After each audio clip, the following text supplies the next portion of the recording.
battery swapping was a real game changer and is a real game changer as we go into other markets, large-scale markets.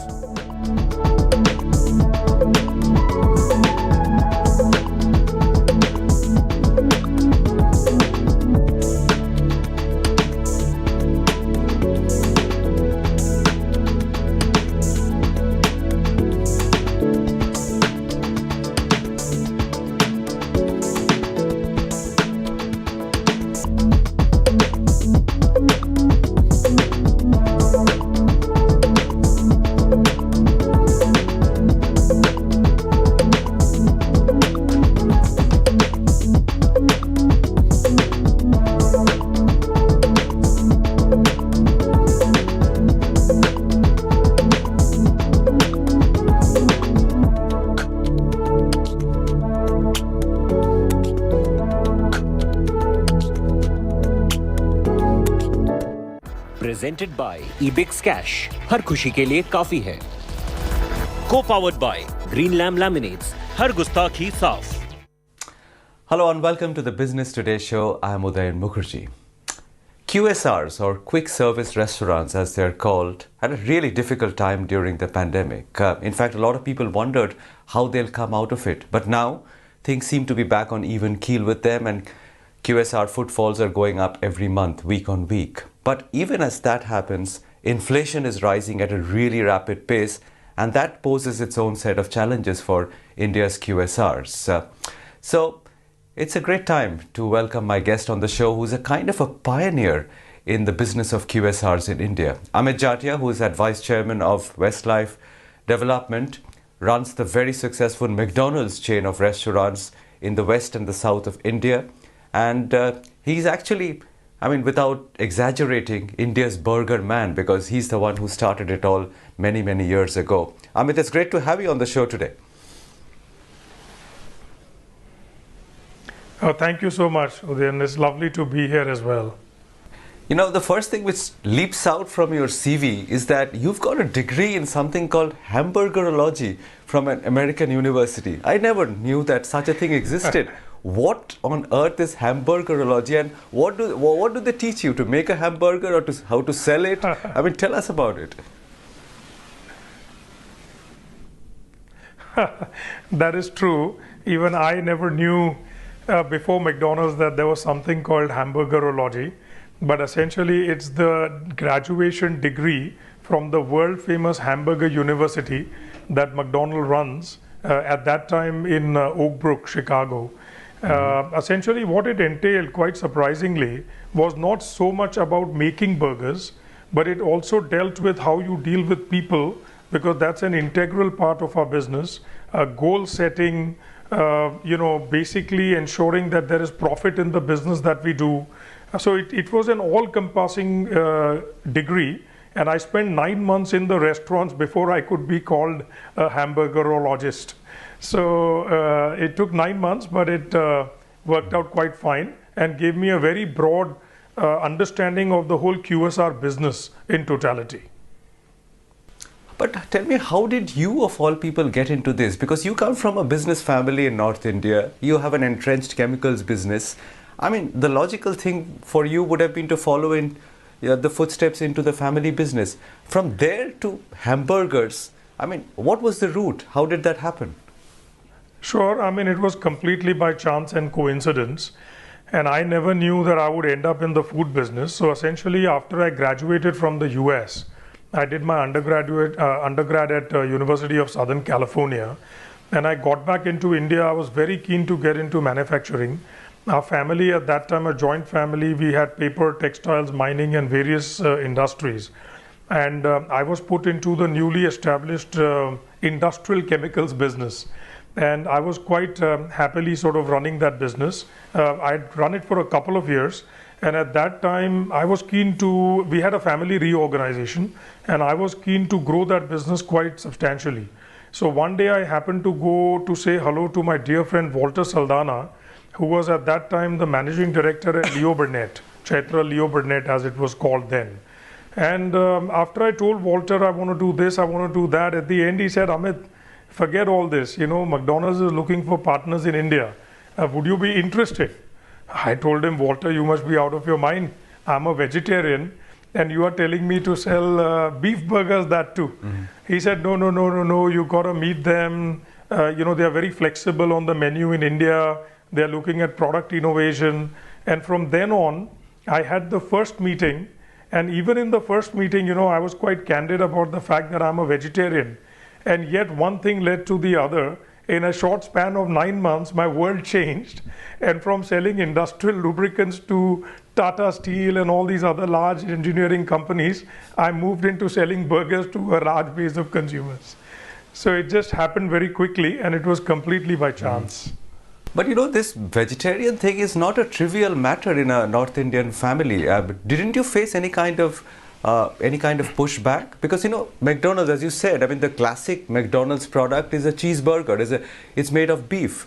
And coming from a vegetarian family, I mean, were there not serious objections? How did you overcome that? No, there were. I mean, luckily no objections. But right in my first meeting with McDonald's, I was very transparent with them that I'm not sure about this. I'm not sure how my family would see this. And therefore, we had a number of meetings before which I kind of confirmed. And before confirming, I spoke to my father and I was able to convince him that, Dad, see, I'm not eating non-vegetarian food in any case. And, our family, of course, is fully vegetarian. But serving non-vegetarian with a separate kitchen where, vegetarian sanctity is completely maintained, please allow me to do that. And there were other precedents in my family where my cousins were already in the hotel business. So I think I used that as a nice example to my father. And then finally he agreed. And I must say that after all these years, we definitely don't regret it. I think it worked out all right. I'm still a vegetarian. That's the good news. So I've not been sort of converted as yet. But it must be at the core of the kind of menu that you're trying to do in India with McDonald's, because you've made several innovations, even Indianized the menu in a certain way. Has the core of that, the genesis of all that, been the fact that you're vegetarian and you believe that a very meat-heavy kind of a menu line may not have that much success in India? No, actually, the vegetarianism did help, because if you think about it, I mean, can you imagine in the whole global McDonald's world, at least at my level of that of a partner, because we were originally a joint venture company, there were definitely not many vegetarians who understood vegetarian from the core, because that's what I grew up on. And you know what, that's what India needed as well. So I do remember that at the then CEO for International, Jim Cantalupo, he came and met me in India itself, and he asked me the question that, you are a vegetarian and what do you think about that? And so, I did tell him that, hey, I bring something to the table that pretty much none of the very senior leadership team understand. And particularly in India, that's very important. It seems that he kind of bought that argument, and that is how he kind of okayed my coming on board. But absolutely, I mean, in building the vegetarian menu, number one, and number two, particularly on the veg, non-veg integrity. I'm so particular about vegetarianism that even if a spoon touches, say, a non-veg gravy, then I will not be able to eat out of that. So if a spoon has touched non-veg and then it's vegetarian and is served to me, I cannot eat it. So essentially, I was able to respect that aspect in the entire operational development of all our processes in the kitchen. And I think that became big value. Also, if you think about it, the aloo tikki was our first local innovation. And, again, coming from the vegetarian side, I think most people would rely on sort of my judgment, and with a few others, of course, from the team when it came to vegetarian products. So I feel it did help dramatically. And today, if you think about it, 25 years later, 325 plus restaurants ahead, the vegetarian and McDonald's has been pretty well connected. And the comfort that we have, even in Gujarat, for example, which is a very vegetarian market, we have stayed with the fact that we will do both veg and non-veg. But essentially, when we entered Gujarat, we communicated the separate kitchen, did kitchen tours, and we convinced our customers that it is safe for them to eat there. So all of that kind of came about because of my genesis to that extent. There's no doubt. I mean, I can't take away from all the work the team did with me as well. but just that my understanding at a leadership level really made that difference as well. It's interesting to hear you say all this, Amit, because some of your new launches, I mean, they are areas, I don't know whether it's to combat competitors like KFC and all, but you're actually going ahead full tilt with things like fried chicken and stuff. So it's not like vegetarianism is at the heart of McDonald's in India. You're actually moving very fast ahead with many non-vegetarian products too, and you're tasting some initial success with that, I'm told. Oh, absolutely. See, there is no myth in my mind that we are a food brand, and that's why at least McDonald's in the West and South never did only vegetarian restaurants. By no means is this not a full service restaurant business. My belief is that finally, if I've chosen to be in this business, I have to serve all my customers. And therefore, non-vegetarianism is as important as vegetarianism. Except that non-vegetarianism, we already had the product lines, we already had the knowledge, etc., etc. So for example, fried chicken is something we do very well in Asia. So it's not new to McDonald's. While vegetarianism, so my previous points were all around the fact that nobody in the system understood what it was or created a veg menu as solid as what we have in India. So, just to clarify that it in no way underpins the need for non-vegetarianism. Now coming to fried chicken and what we've done recently, typically we always launch veg and non-veg together. So if there is aloo tikki, there was the chicken McGrill on the non-vegetarian side. So recently, one of the big things we discussed is that the chicken market in India, like it is in Southeast Asia, is also a very large part of the eating out market. So for example, just in South India alone, it's a over 5,000 crore market with a very strong sort of bent towards the chicken side. And so far we felt it was about getting the brand established from a burger point of view, and we now decided to take the next leap into fried chicken. And with a lot of work done around visiting Indonesia, Malaysia and other successful McDonald markets, we launched these products in actually April 2020, right with the start of COVID. And actually it's done extremely well for us, because we were able to put a differentiated product. So you will continuously see us innovate, not just on the vegetarianism, but also on the non-vegetarian side. To me, it's actually one menu, just serving the needs of both my diverse customers.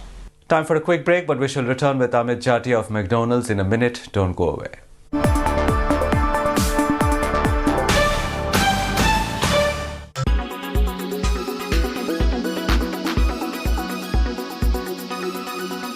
Imagine filling up the 16-digit number of your card, the validity of your card, the name on your card, and the CVV number and the OTP which you will get after that every time you have to make an online payment, regardless of whether you're using a debit card or a credit card.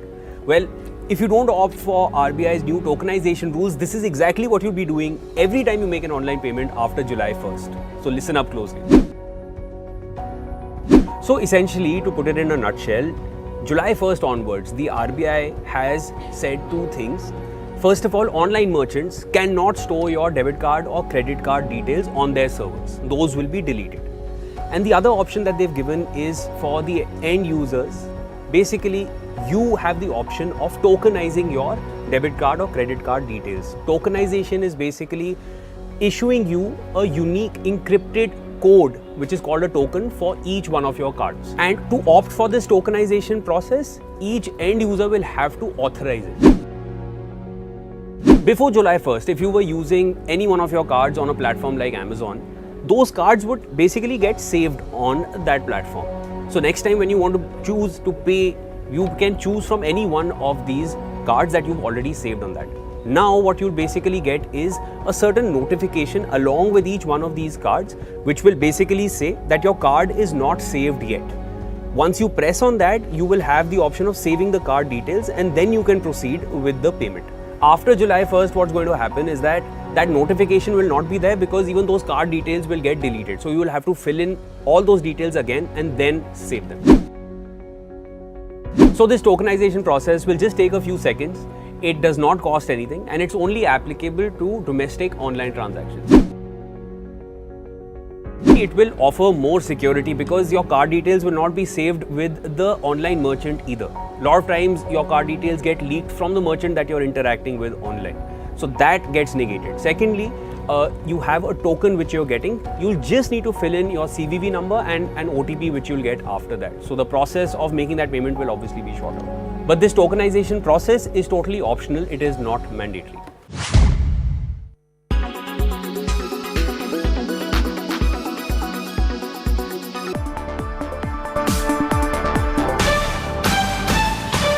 Welcome back. You've been watching the Business Today show. I'm in conversation with Amit Jatia, Vice Chairman of Westlife Development, which runs the McDonald's chain of stores in West and South India. Let me ask you a different question, Amit, because the world is taking a distinct tilt towards ESG. But, the people are talking about organic foods, meat-free foods, Right. not polluting their environment through all the meat processing. What is the future of McDonald's in an ESG-focused world? Because you're not seen, at least the image of it is not like a pure or a strong health conscious or an ESG brand. Actually, maybe it's about communication, but in fact, our entire last annual report was built around less is more. And we have quietly been doing a lot of work around ESG. And actually, if we were to put all our initiatives together, it can become a pretty nice booklet. Of course, what I'm proud of is that even in one of our Prime Minister's initiatives, we were featured and we had done a video around that. And let me tell you about that. And there are many, many such things we've done. But what I'm particularly proud of is where we took a used cooking oil from all our restaurants and converted that into biodiesel. So essentially, all the trucks that run in Mumbai, that do the delivery from our distribution center into the restaurants, that's all running on biodiesel. And in fact, the government appreciated that so much that there was a call that if all restaurants can do that, imagine the amount of diesel that we are going to save as a country and its impact on ESG. Similarly, of course, on the good food side, we've done a lot of work. But another big example is, there's a mark we have on all our packaging. And that mark is only available and possible to be used if we have all sustainable packaging. Right. You spoke about lowering costs, Amit, and that brings me to my next point, which is inflation. I mean, how bad is this variety of inflation that we are facing right now, and what does it mean for QSR chains like McDonald's? I mean, would you be able to pass down costs so easily, or would it make your pricing uncompetitive in the market? How much do you fear inflation, the variety that we're seeing today? So, every time investors over the last 5 to 10 years ask me this question, that what is one of your biggest sort of challenges? And the important part is, for the last 10 years, I've always said inflation is one of them.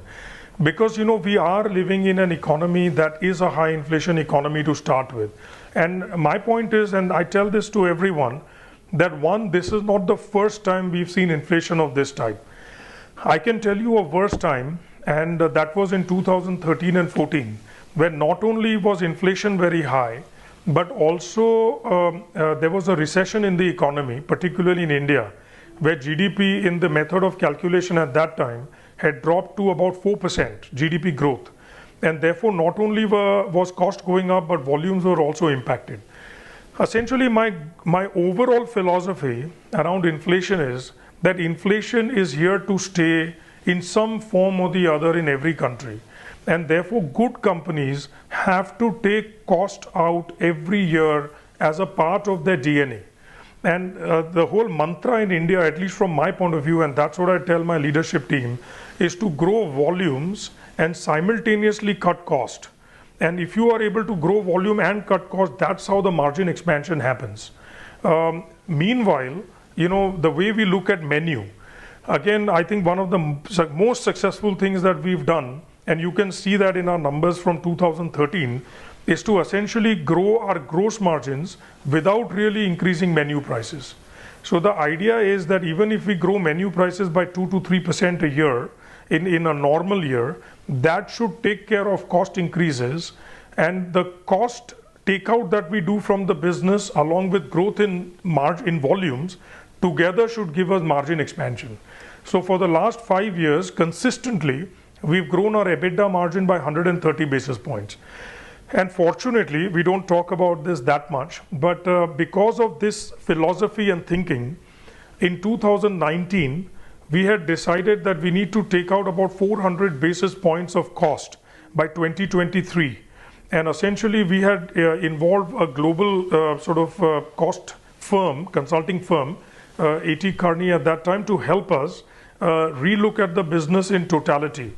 And because that work was ongoing when COVID hit us, I think that put us on a very strong wicket to be able to quickly accelerate that program and take cost out. So I wouldn't say that today is not a challenge.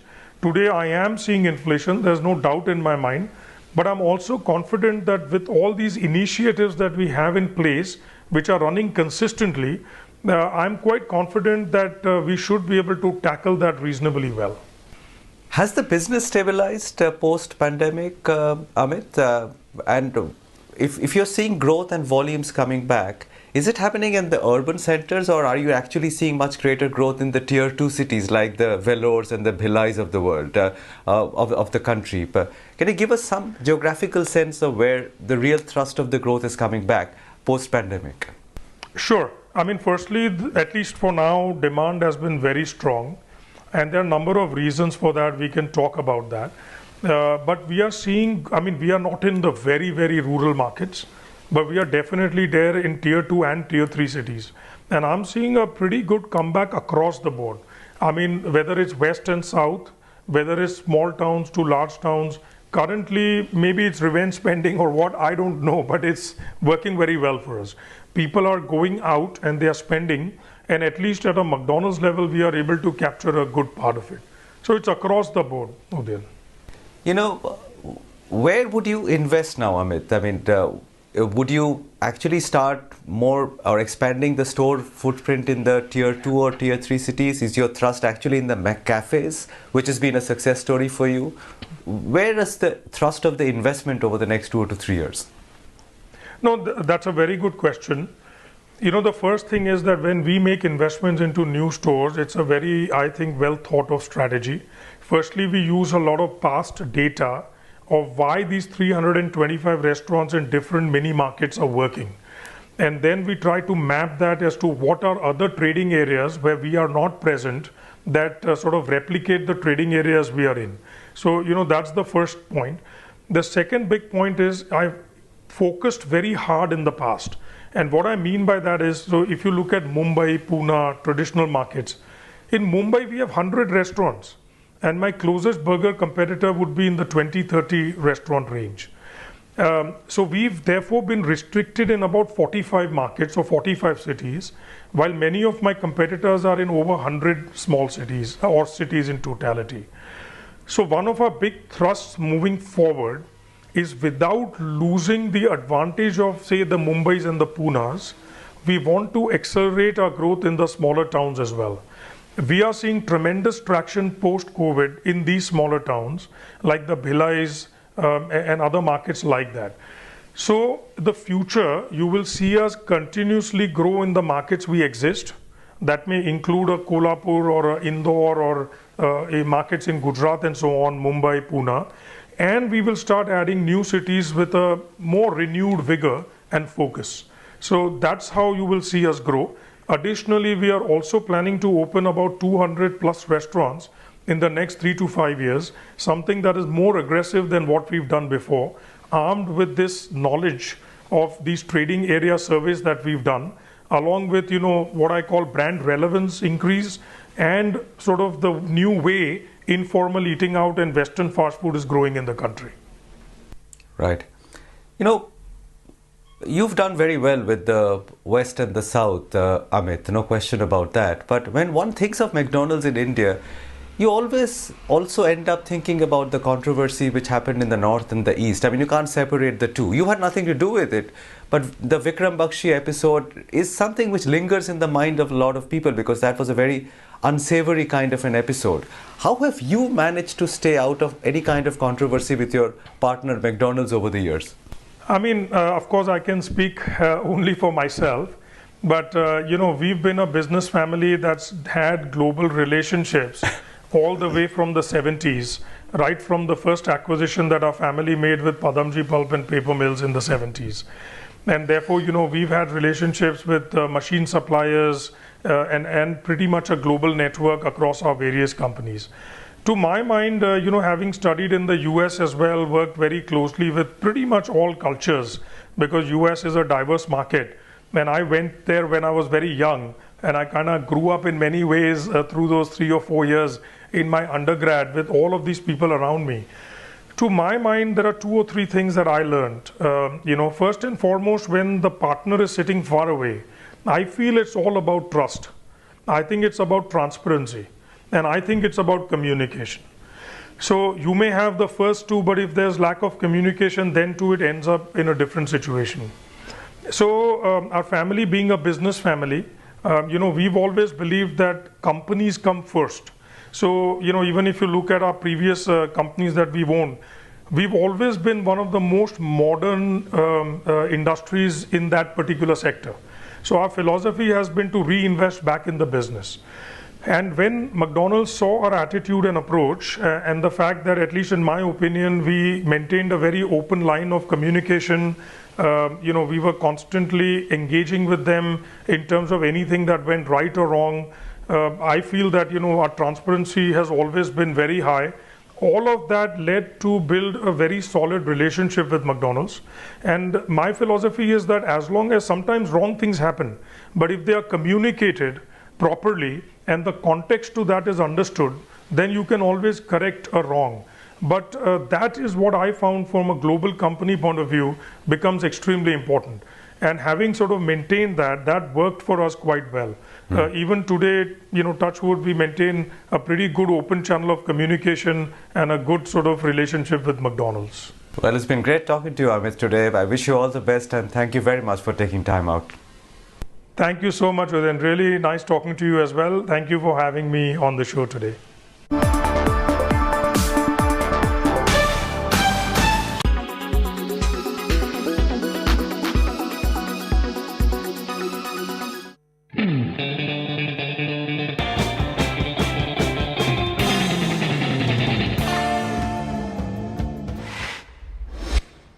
날 위해서라면 날 슬퍼도 기쁜 척할 수가 있었어